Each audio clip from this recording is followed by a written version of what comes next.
My name's Jane Wilson. I grew up in Hobart, went to university here and lived overseas for quite a long time in my professional life, and now I'm living back here again. There are a lot of people who've got 20-year-old washing machines, but there's nobody I know who's had one that's lasted for 40. I mean, I think Miele really is immer besser.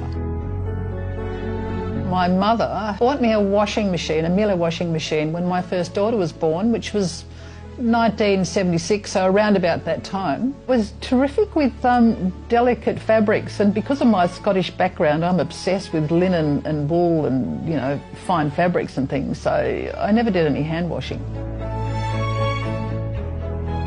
Miele makes my life easier in a whole lot of ways. First of all, there are just basic functions that are really easily taken care of, but it's also the elegance of the design. The way the controls are configured, the way the thing looks, just the whole experience is something that it just gives something to your life, I think. Design is really important, and I'm a real Bauhaus freak. I'm really committed to sort of industrial design.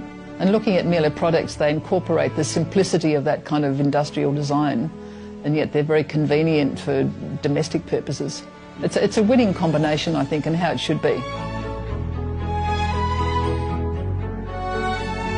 The change in the planet during my lifetime has been so vast, and we've made such a mess of it, that if there's anything we can do at all to, in the way we live, that addresses that in any way, whether it's not using plastic straws or buying a Miele washing machine, I think they're ethical decisions, and you do them because they're the right thing to do and they make a real difference. It's a throwaway world, and Miele isn't a throwaway product.